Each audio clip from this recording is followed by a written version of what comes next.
Zulu Square. But joining us now are the guests of the ANC who have been crisscrossing our country, speaking and inspiring a lot of people.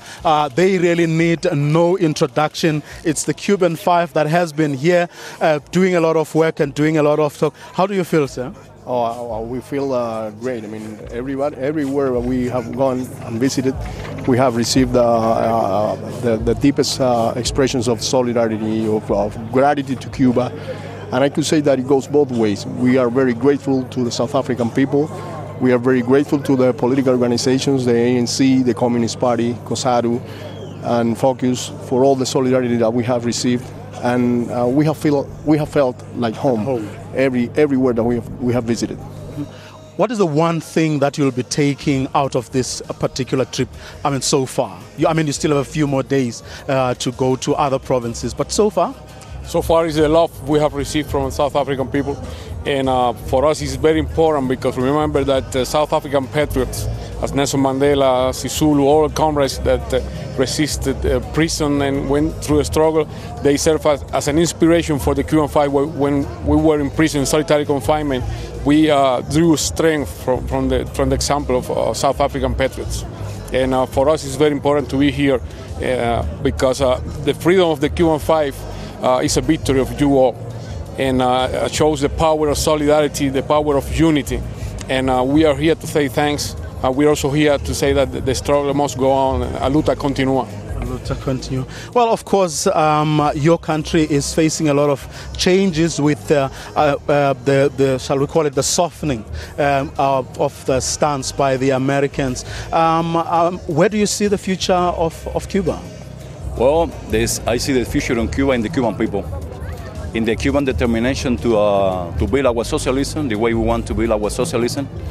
And we established that relation with the United States based upon they understand that we are going to defend our independence, our sovereignty, and our honor as a free man.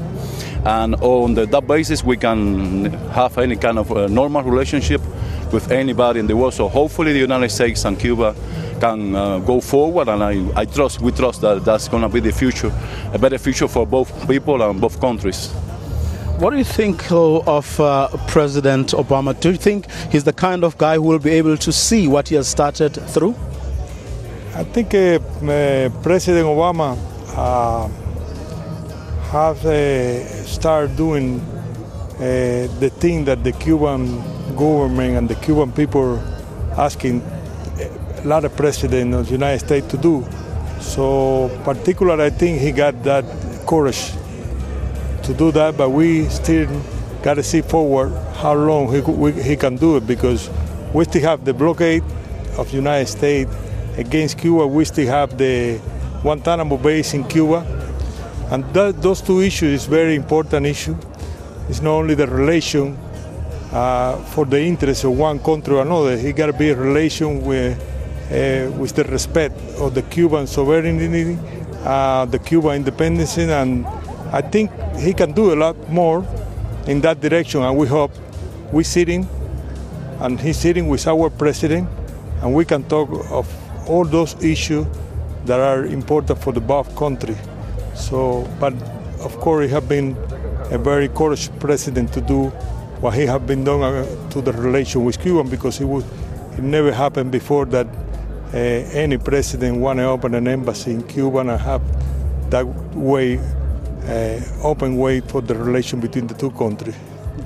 Now, with this softening of the U.S.'s stance and looking at the future or the potential that Cuba has to develop the way it wants to develop, what is the one thing that you think the world can do to actually, again, in the name of solidarity, to help Cuba grow further and go beyond where it is right now?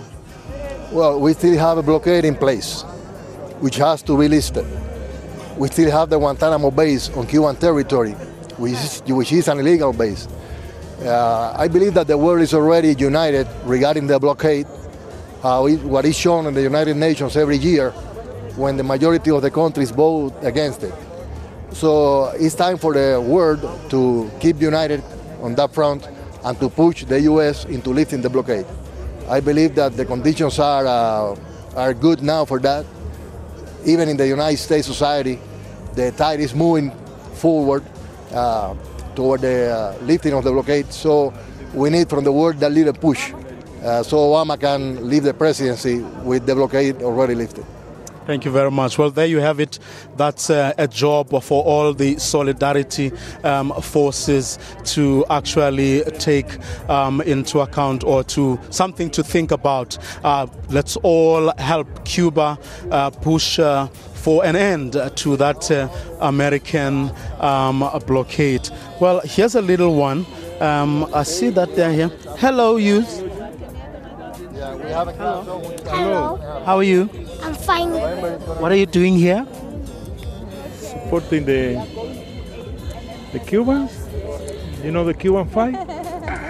Well, little ones, of course, brought here by their parents to really pay tribute to the Cuban Five as well. Strong message coming from the Cuban Five, positive about the future of their country, but also asking you as the solidarity forces from around the world to really help put an end to that American blockade, so that Cuba can be free to develop and to do what it wants to do as a country beyond where it is right now. Well, from Cape Town, I'm going to hand back to Mr. Matabate, who will be taking us through this sports bulletin.